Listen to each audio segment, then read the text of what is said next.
From the Presidential Palace, Manila, Dateline Malacañang.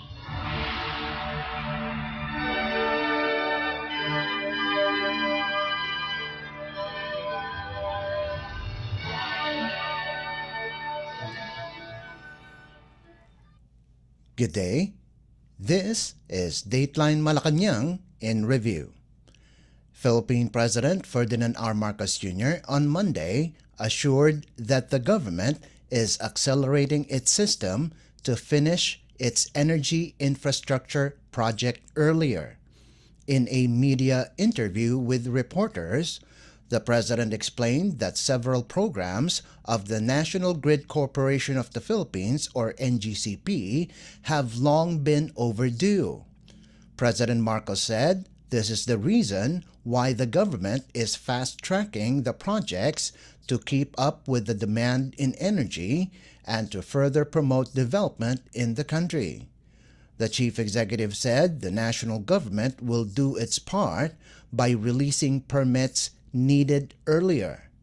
President Marcos Jr. underscored the administration's intention to use excess energy from other areas and divert it to other places through the use of a consolidated transmission system. There is a surplus kasi maraming solar pero hindi na ilalabas lahat na it's stranded power. So yun, mailalabas na natin not only for if you look at the map, ang linya goes from Panay Island across Negros tapos submarine cable hanggang Cebu. So ibig sabihin that the transmission for that whole area that transmission line will service is now aligned together. Maraming cooperative, maraming iba't ibang power producers. Lahat ngayon yan will be consolidated into this network around the transmission network that NGCP has just put up. I think transmission, kaya ganito yung ginagawa namin, minamadali talaga namin, trying to do it as quickly as possible because marami sa program ng NGCP natulog na matagal. So we're doing everything that we can on the government side also na para matapos na yung mga proyektong yun. Some of them are many years behind schedule already. So we have to play our part also that yun na nga yung sinabi ko, yung mga permitting, yung mga ECC, yung mga permits ng ERC, etc. Pati pricing and all of these things, we try to do it much more quickly. Before, it's been taking 2 to 3 years. It should take much less than that. So we're streamlining the system. Philippine President Ferdinand R. Marcos Jr. Dateline Malacañang. Philippine President Ferdinand R. Marcos Jr. on Monday assured that he will sign the Negros Island Region, or NIR Act, which aims to unify the provinces of Negros Occidental, Negros Oriental, and Siquijor into one administrative region. In an interview with reporters, the President said, "It is hard for Oriental to receive services from the regional center." The chief executive added that this has been a problem for the region for a long time and the government needs to simplify the provision of its services to residents in the area. To recall, the proposed law aims to contribute to the ease of doing business in the region by strengthening the reach of its residents. This will also instill confidence to investors by strengthening and efficient government transactions in the region. I think it makes sense because it's very difficult for Oriental to be serviced in the regional centers. So kailangan talaga maayos yan. Matagal ng problema yan. Until we can consolidate, I can put it all together properly, and right now hindi pa ganun. It's very hard to bring government services to the people, and that's the reason behind the regional, the push for making it a single region, so that may regional office na sarili. And it's probably a good idea, even if only for that. So you'll sign it? Yeah, I will. I think I will sign it. Philippine President Ferdinand R. Marcos Jr. Dateline Malacañang. Philippine President Ferdinand R. Marcos Jr. on Monday seized the need to declare a national state of calamity due to the El Nino phenomenon currently being experienced in the country. In a media interview, the president explained that even though all regions in the country is experiencing drought, there are different levels of damage or effects left by El Nino in each area in the Philippines. This means, President Marcos added, the government doesn't necessarily will implement the same response since not all are critically damaged by El Nino. The chief executive assured that the national government is implementing various steps relevant to the needs of each region. Lahat maapektuhan. Ngayon, gaano kalala ang magiging effect ng El Nino? It's really ang mga probinsya sa western side na tinatamaan, Western Luzon, tapos dito, Region 6. So those are the areas na nagde-declare ng calamity. But the other areas, although ramdam pa rin, hindi naman critical. As a matter of fact, kasi naglagay nga tayo ng mga dam, patuloy ang ating inaayos ang ating irigasyon. We are trying to find new techniques of planting. We are harvesting more palay now than we did last year. That's despite the El Nino. So it's taking effect. So those areas na talagang hindi talaga maabot ng patubig, those are the areas that we look at. But we look at them by area. Hindi to iba-iba ang problema sa bawat lugar eh. Hindi naman pwedeng shotgun lang one size fits all, no? It hasn't. So we look at each area and see what it is that they need. So that's the way we are handling that local states of calamity that the local governments are declaring. Philippine President Ferdinand R. Marcos Jr. Dateline Malacañang. Philippine President Ferdinand R. Marcos Jr. on Monday said his administration is doing everything to de-escalate tensions with China in the West Philippine Sea or WPS. In an ambush interview with reporters, the president said the Philippines does not want to escalate the situation and would like to talk properly. Relations between Manila and Beijing have deteriorated under the Marcos administration as President Marcos improves ties with the United States and pushes back against China's attacks against Filipino troops. Meanwhile, the chief executive hopes that the joint exercises between the Philippines, United States, Australia, and Japan ease the tension in the disputed waters. The cruises that we are doing, something have been planned for a long time. It has the interim reports that I'm getting is that very useful talaga in terms of the interoperability, so that each navy knows how the other navy operates. Number one, and secondly, that they learn how to operate together. So maganda naman daw ang takbo. And that's the usual reaction from the PLA. Maglalabas din sila ng kanilang barko. So it's almost normal already for us, unfortunately. Incidents aggregated by China? I sincerely hope so. I really do. I really do. But again, so we are trying everything. We still continue to talk at a ministerial level, at a sub-ministerial level, at a people-to-people level. Lahat ng maaari natin gawin, ginagawa natin para kausap ang Chinese leadership, ang Beijing, makausap sila na wag na natin masyadong papainitin pa. Pag-usap tayo na mabuti para walang banggaan, walang canon, walang water cannon. Hindi na mabalik sa ganun. Philippine President Ferdinand R. Marcos Jr. Dateline Malacañang. Philippine President Ferdinand R. Marcos Jr. on Monday met with United Nations World Food Program or WFP Executive Director Cindy McCain during the latter's courtesy call in Malacañang Palace. The President expressed his appreciation to the WFP for giving impetus to the Philippines' first digital food stamp program, a new concept that goes beyond providing sufficient food but places more importance on the nutritional value, thereby eliminating hunger and malnutrition, as well as ensuring a healthy and productive life for low-income households. Since launching the country's pioneer food stamp program, Walang Gutom 2027 has made important strides and the feedback has been mainly positive nationwide, according to the President, but much more needs to be done to address child stunting.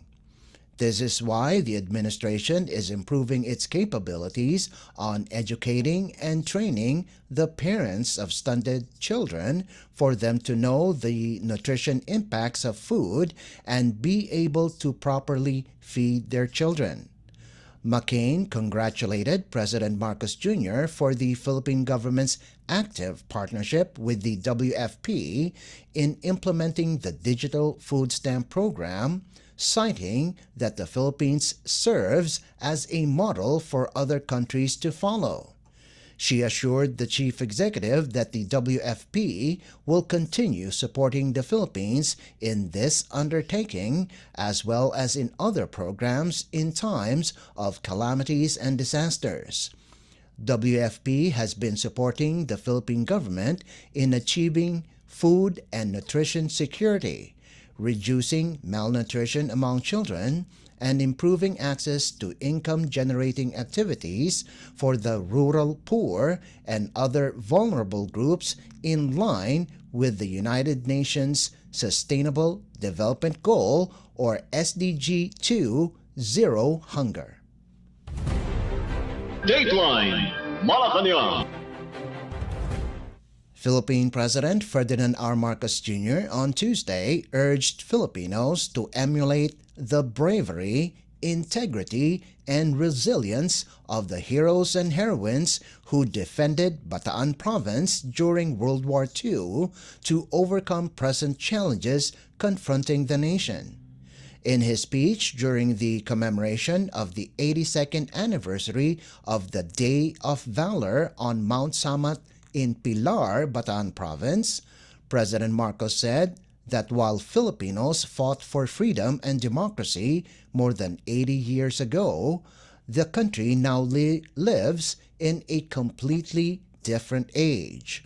The President said the present challenges are in no way less grave, with offensive forces continuing to threaten the nation outside and within, endangering the country's hard-fought gains. The Day of Valor, or Araw ng Kagitingan, commemorates the heroism and sacrifice of Filipinos during World War II. Let's listen to the speech of Philippine President Ferdinand R. Marcos Jr. We gather here today in annual remembrance of the series of events of 1942, which all of us Filipinos hold dearly to our hearts. It is of high importance to us, compelled not by mere law or presidential issuance, but by sheer heritage, by our shared history, by the proud example of our compatriots whom we revere as our real heroes. Indeed, this occasion should not be seen as a tiresome recollection of a horrendous loss recorded in our history, nor just as a yearly exercise in remembrance of a terrible time in our history. As the Day of Valor, it is a fitting tribute to our Filipino soldiers from all over the country who bravely fought in World War II side by side with our allies. Most especially to the more than 60,000 of them who were pummeled and forced into submission during the fall of Bataan. And their fate did not end in that surrender on home soil. Those who were spared from execution had to endure the equally difficult and horrendous death march, the prison camps that awaited them, and those who survived this excruciating journey on foot, described by historians as a tragic nightmare without form, reason, or mercy. The death march was yet another extreme test of the will, both physically and mentally, of every Filipino. Our fighters went on for days in the sweltering summer heat with no food, no medicine, under terrible malarial conditions. Their severely weakened bodies, further wilted by depression, were forcibly mobilized by threats of beatings and possible execution. We will forever be in debt to our heroes, those who perished, and the survivors who stared death in the eye and lived to tell the tale, some of whom are with us here today. For them, the higher and nobler cause made their supreme sacrifice worth enduring. And on a much deeper level, the fall of Bataan is not just a past event that we commemorate. It serves as a constant reminder of our singular purpose towards the future as one nation, supported by like-minded allies in this post-war, rules-based international order. As recounted, the retreat to Bataan was a strategic defense in depth. The plan was to hold out for as long as possible until external support arrived. Bataan was a crucial last bastion. Mount Samat functioned as its veritable watchtower. Bataan, as well as Corregidor, Caballo, El Fraile, and Carabao Islands, all proved to be strategic sites in the defense of our archipelago. We have been blessed not only with persevering and valorous people. Our own natural resources furnished us with both sustenance and the means for our own self-defense. And as fate would have it, the battle that was initially lost, the war would eventually be won. In that stunning reversal, the fall of Bataan thus marked the resurgence of the genuinely independent and sovereign Philippines. 82 years on, our nation remains confronted with novel challenges in varying forms and degrees, but with the same existential impact. Some portend clear and present threats to our sovereign rights and in fact have already caused physical harm to our people.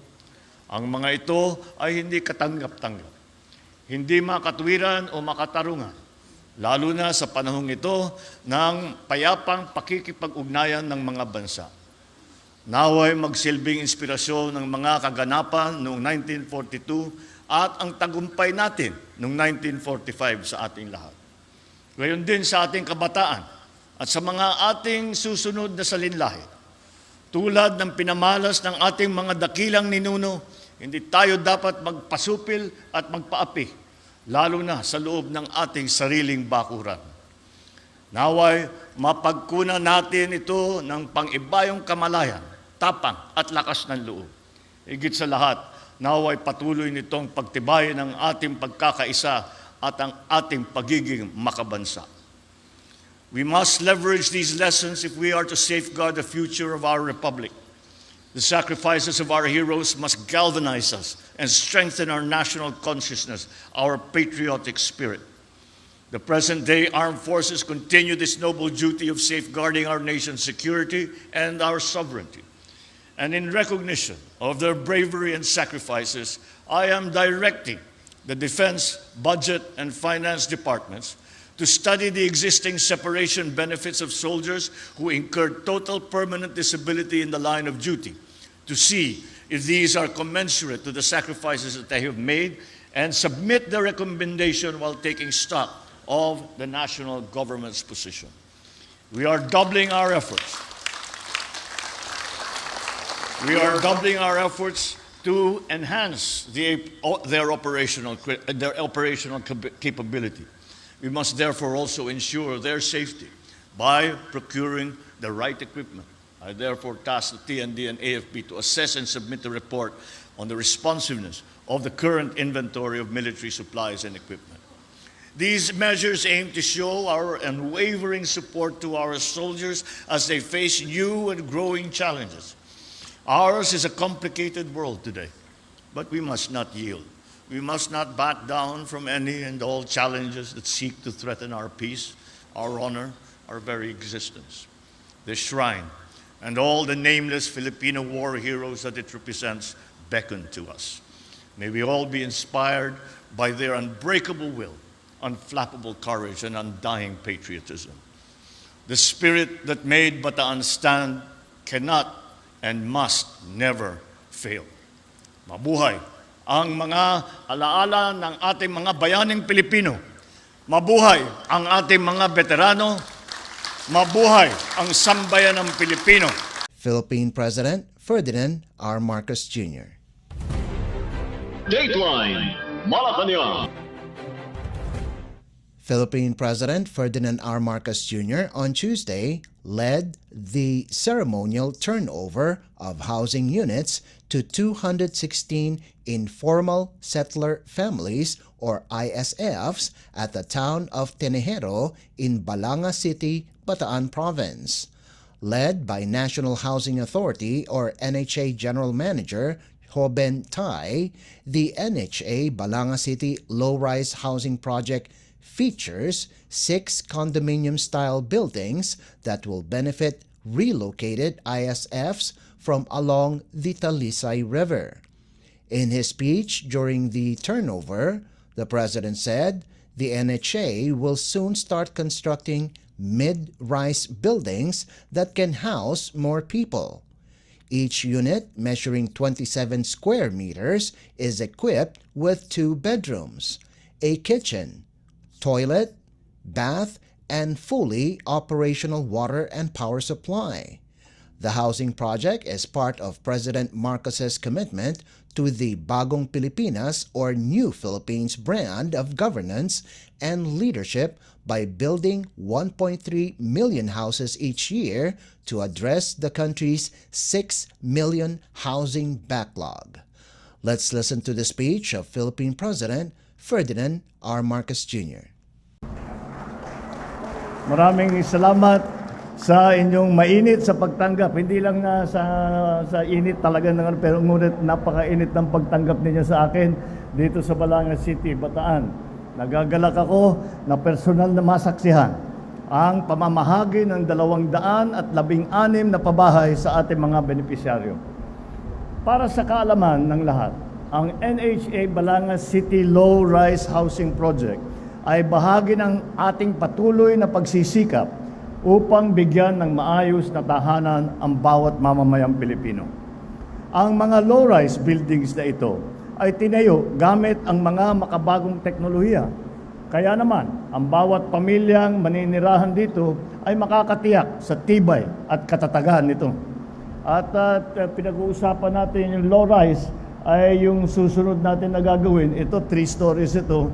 Ang susunod gagawin 5 na. So, mid-rise na yon ang tawag dyan para makarami tayo. Isa sa mga pangunahing pangangailangan ng bawat pamilya ang magkaroon ng sariling tahanan.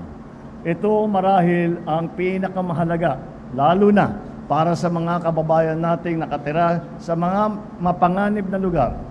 Bahagi ng katungkulan natin na mailikas sila muna sa delikadong lugar tulad ng mga daluyan ng ilog.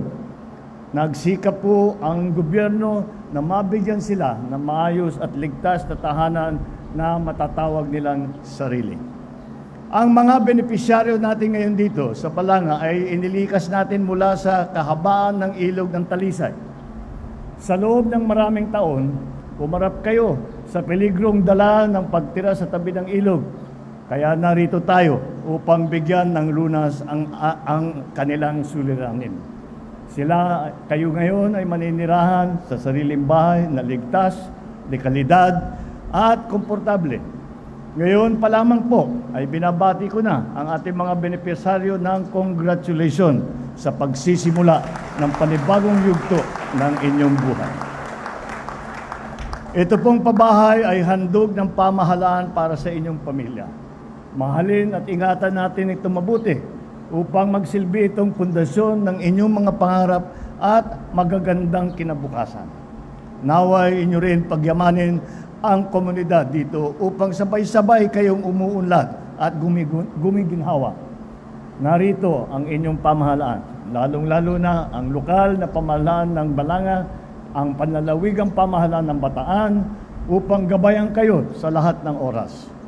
Makakaasa rin po kayo na lahat ng sambayan ng Pilipina sa ilalim ng pambansang pabahay para sa Filipino Housing Program o yung tinatawag naming 4PH program, patuloy ang pagpupursige ng pamahalaan upang mabigyan ng maayos na tahanan ang ating mga kababayan. Ngunit ito talaga, alam nyo po, nung kahapon galing po ako sa Bacolod at kami naman ang may yung mga agrarian reform beneficiaries. At nabanggit ko ron, sinabi ko sa lahat ng katungkulan ko bilang Pangulo, sabi ko yan na yata ang isa sa paborito kong katungkulan dahil sa tagal na nag-antay ng ating mga agrarian reform beneficiaries, sa wakas ay nag-antay sila 30 taon. Sa wakas ay nabigyan na sila ng titulo. Ngayon, idadagdag ko na rin na isa sa pinakapaborito kong katungkulan ay dumating dito sa ganitong klaseng mga proyekto upang masasabi natin na ang pamahalaan ay talagang nagbibigay ng serbisyo sa taong bayan sa pamamagitan ng ganitong klaseng mga pabahay, hindi lamang dito sa Bataan, kung hindi sa buong Pilipinas. Sa pangunguna ni DSUD Secretary Jerry Acusar, at ang GM ng NHA, Joe Bentay, tiyak naman ako na makakamit natin ang mga layunin natin. Marami pa tayong ipapatayong bahay, kaya inaasahan ko ang inyong patuloy na suporta at pagsusumikap. Muli, binabati ko ang ating mga benepisyaryo at hangad ko ang ikauunlad ng inyong pamumuhay. Sama-sama tayong tumungo sa isang maliwanag at masaganang bagong Pilipinas. Philippine President Ferdinand R. Marcos Jr. Dateline Malacañang. Philippine President Ferdinand R. Marcos Jr. on Tuesday visited the Renal Dialysis Center of the Veterans Memorial Medical Center or VMMC in Quezon City and donated 150 million pesos worth for the procurement of a magnetic resonance imaging or MRI machine. VMMC's dialysis center caters to over 200 patients composed of World War II veterans and retired military personnel and their dependents, providing service and medicines free of charge. During his visit, the President toured the center and met with its staff comprising 9 doctors and 27 nurses. In a social media post, the chief executive said he was excited for the new MRI at VMMC, ensuring the delivery of expert care for veterans and their families. As to the President's financial grant to the hospital, the Department of National Defense or DND requested the 150 million peso funding for the procurement of a 1.5 Tesla MRI machine for the VMMC after its sole MRI machine, acquired in 2011, became unserviceable last year. The donation came from the President's Social Fund, according to the Presidential Communications Office or PCO. Established in 1955, the VMMC is primarily tasked to provide quality hospitalization, medical care, and treatment to Filipino war veterans and retired Armed Forces of the Philippines or AFP personnel. Dateline Malacañang. Philippine President Ferdinand R. Marcos Jr. on Wednesday said that he will not extend the deadline of the jeepney consolidation or the consolidation of jeepney operators and drivers into a cooperative or corporation for the Public Utility Modernization Program or PUVMP. The President made the statement during the Metropolitan Manila Development Authority or MMDA Bagong Pilipinas Town Hall meeting. According to the Chief Executive, the deadline for the PUVMP consolidation will not be extended because the program needs to be implemented. This was supported by Department of Transportation or DOTR Secretary Jaime Bautista. Secretary Bautista emphasized that the consolidation of operators and drivers into one cooperative or corporation will help address the traffic problem in Metro Manila, and the operation of public jeepneys will be more organized. The transportation chief added that this is due to the correct fleet management and dispatch system, and there will be a standard to ensure the safety and orderly trip of passengers.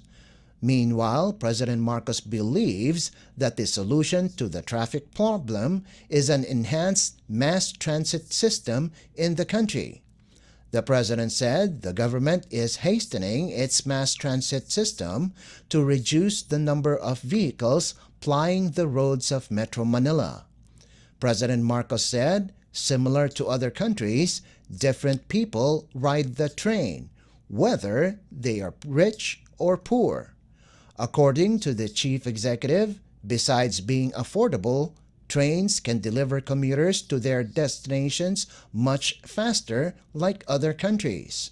President Marcos Jr. underscored that the only solution to the traffic in the country is the implementation of the railway project of the government. Dateline Malacañang. Philippine President Ferdinand R. Marcos Jr. on Wednesday said he was horrified by the supposed gentleman's agreement entered into by former President Rodrigo Roa Duterte with the Chinese government regarding the BRP Sierra Madre in Ayungin Shoal in the West Philippine Sea or WPS. In an ambush interview with reporters, the President said, if the agreement is saying that the Philippines needs to seek permission from another country to move in our own territory, the agreement is hard to honor.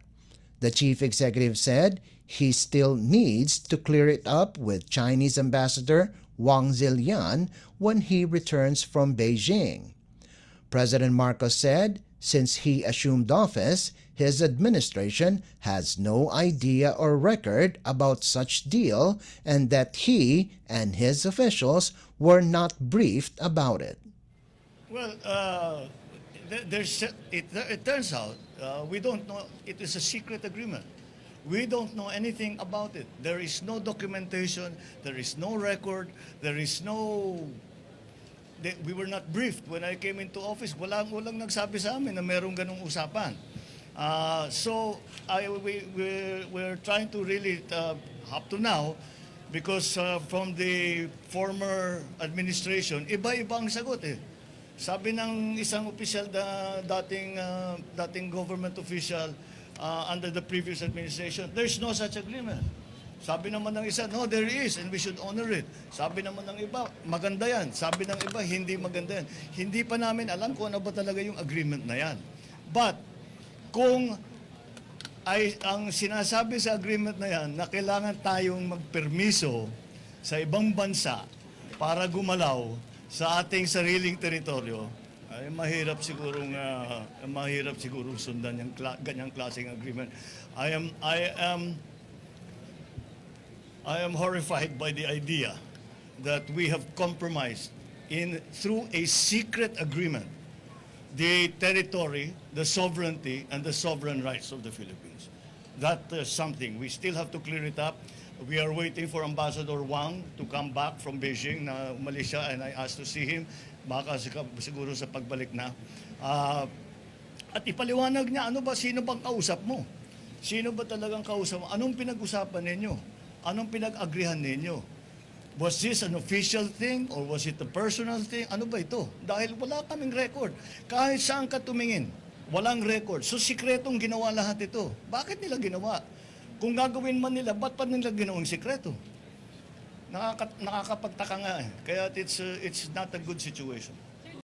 Philippine President Ferdinand R. Marcos Jr. Dateline Malacañang. Philippine President Ferdinand R. Marcos Jr. is confident that his meeting with Japan and the United States this week will have a positive outcome. In his departure speech on Wednesday, the president said the three countries will strengthen its cooperation for the development of its economies. The chief executive will discuss with U.S. President Joe Biden and Japanese Prime Minister Fumio Kishida several regional and security issues promoting rule of law and rules-based international order in the Indo-Pacific region. President Marcos also clarified that even though defense and security will be among the agenda, the meeting will center on the economy of the three countries. Let's listen to the departure speech of Philippine President Ferdinand R. Marcos Jr. Today I leave for Washington, D.C. to attend the first Philippine-U.S.-Japan Trilateral Summit. It is a historic meeting, and meeting with U.S. President Joe Biden and Japanese Prime Minister Kishida Fumio, and it is aimed at advancing trilateral cooperation between our three countries, which have long enjoyed warm and friendly relations and robust cooperation. This visit builds upon my previous meeting with Prime Minister Kishida and U.S. Vice President Kamala Harris last September in Jakarta. This was actually what they called in diplomatic circles a pull aside, where during the farewell dinner of ASEAN, because it was the last summit that Indonesia was chairing, we had a pull aside and we talked quite comprehensively about the idea of having this trilateral agreement. This was also the follow-up to this was held with our foreign ministers and our national security advisors last year. During this summit, I will underscore the importance of enhancing our continued economic cooperation with a view of promoting economic resilience and, of course, security. I intend to explore ways of advancing cooperation, especially in the areas of critical infrastructure, semiconductors, digitalization, and cybersecurity, critical minerals, renewable energy, as well as defense and maritime cooperation. It is my intention also to exchange views with my U.S. and Japanese counterparts on various regional security issues of mutual concern, while continuing to reiterate the importance of upholding the rule of law and preserving the rules-based international order in the Indo-Pacific region.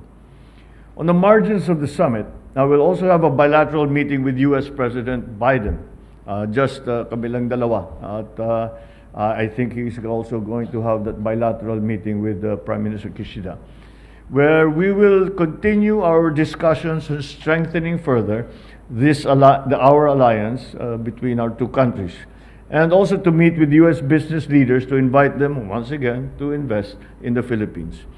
I look forward to moving the discussion to a progressive discussion so that what our intention really is to strengthen the partnerships between our three countries, between the United States, Japan, and the Philippines.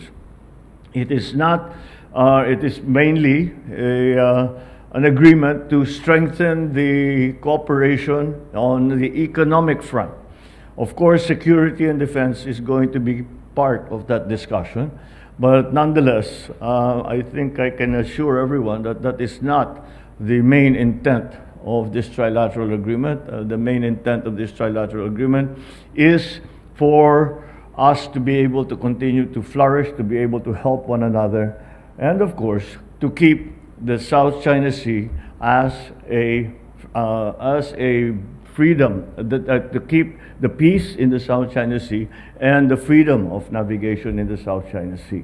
To that end, this is the details of that are what we are going to be discussing very, very soon. And I hope to come back with some good results in the next few days. Thank you very much. And Philippine President Ferdinand R. Marcos Jr. Dateline Malacañang. Philippine President Ferdinand R. Marcos Jr. on Thursday, Eastern Standard Time, began the second day of his official visit to Washington, D.C. in the United States of America with a meeting with top executives of Ultra Safe Nuclear Corporation, or USNC, led by its Chief Executive Officer or CEO, Francesco Venmeri. During their meeting, the President hailed the advancements in the planned investment in nuclear energy in the country, hoping that the necessary legal requirements could be completed soon to commence the project. Dr. Venmeri and President Marcos previously met in May last year during the chief executive's first visit to the U.S. Capitol, wherein the former expressed interest to bring clean and reliable nuclear energy to the Philippines. Department of Energy or DOE Secretary Rafael Lutilla told the President during the meeting that the House of Representatives already passed the regulatory framework, while the measure on limitation on liability is already on the second reading in the lower chamber. With such development, President Marcos Jr. said he is hopeful the bill gets passed in the Senate. USNC is a global leader and vertical integrator of nuclear technologies and services. Its major initiatives include the Micro-Modular Reactor, or MMR, fully ceramic micro-encapsulated, or FCM, nuclear fuel, and nuclear power and propulsion technologies for space exploration. The MMR is a fourth-generation nuclear energy system that delivers safe, zero-carbon, cost-effective electricity and heat to utilities, industry, and remote communities. USNC is committed to bringing safe, commercially competitive, clean, and reliable nuclear energy to global power and industrial markets. Dateline Malacañang. Philippine President Ferdinand R. Marcos Jr. on Thursday, Eastern Standard Time, met with Ken Kobayashi, chairman of the Japan Chamber of Commerce and Industry, or JCCI, during his official visit to Washington, D.C. in the United States of America. Mr. Kobayashi paid a courtesy call on the President in Manila last October 2023 when he led the JCCI's first foreign economic mission since the pandemic, citing the importance of the Philippines in Asia and JCCI's renewed interest in strengthening their partnership with the country due to the Philippines' continuing high-level economic growth under the Marcos administration that makes it an attractive investment destination. The chief executive relayed that since JCCI's economic mission, the Philippines started to increase its involvement with JCCI in the areas of infrastructure, manufacturing, and other new industries that the country is targeting to develop. President Marcos cited that Japan has always been such a big part of Philippine development through various means and urged Japanese companies to continue supporting the country at an even faster pace. The Philippine president noted that unemployment rate dropped to 3.5%, while underemployment also dropped to 12%. JCCI is the largest business organization in Japan, having 1.25 million companies ranging from big corporations to small and medium-sized enterprises and comprising 515 local chambers across Japan. Dateline Malacañang. Just before participating in the first trilateral United States-Japan-Philippines Leaders Summit, Philippine President Ferdinand R. Marcos Jr. engaged in a bilateral meeting with U.S. President Joseph Biden at the White House in Washington, D.C. on Thursday. President Marcos cited the remarkable and significant progress in the two countries' bilateral ties, as well as the enduring commitment from both sides to further strengthen the alliance by elevating their security partnership through substantial and sustained investments in defense and Coast Guard modernization. On the other hand, President Biden reaffirms the ironclad U.S. alliance commitments to the Philippines, emphasizing the bilateral ties with the Philippines is an absolute priority of the United States. Both leaders reiterate their commitment in promoting peace and stability in the Indo-Pacific region and upholding international law, bolster maritime cooperation, enhance energy security, invest in critical infrastructure, expand economic cooperation in semiconductors, clean energy, trade and investment, and deepen people-to-people ties. Prior to their bilateral meeting, a series of high-level visits by U.S. officials to the Philippines transpired within a month, starting with Commerce Secretary Gina Raimondo, who brought 22 prominent businesses and non-profit organizations or NGOs on a first-of-its-kind Presidential Trade and Investment Mission or PTIM, followed by the second visit to Manila of Secretary of State Anthony Blinken. Dateline Malacañang. And finally, Philippine President Ferdinand R. Marcos Jr., United States President Joe Biden, and Japanese Prime Minister Fumio Kishida forged a stronger trilateral alliance on Thursday, Eastern Standard Time, as they vowed to protect the Indo-Pacific region to secure a better future for all. In his opening remarks, President Marcos said that the trilateral meeting between the Philippines, the U.S., and Japan is bound by a shared vision and pursuit of a peaceful, stable, and prosperous Indo-Pacific region amid challenges to international rules-based order. The Philippine president emphasized that the meeting is an opportunity for them to define the future they want and how they intend to achieve it as one. For his part, President Biden said that the new era of partnership with the Philippines, the U.S., and Japan is anchored on building an Indo-Pacific that is free, open, prosperous, and secure for all through the deepened ties of the three countries. Prime Minister Kishida, on the other hand, said that the Japanese government continues to reaffirm its commitment to further strengthen its ties with the U.S. and the Philippines as he vowed full cooperation for peace and stability in the region. The meeting was attended by their respective ministers and foreign affairs, defense, trade, and energy. Aside from giving their commitment to defense and maritime cooperation, the U.S. and Japan also expressed their full adherence to helping the Philippines advance its efforts to address climate change and further boost the economy to create industries and more jobs for Filipinos. The diplomatic relations between the Philippines and the U.S. span 77 years since its formal establishment on July 4, 1946, while the Philippines and Japan celebrated 67 years of normalized relations since July 23, 1956, and strengthened strategic partnership since 2011.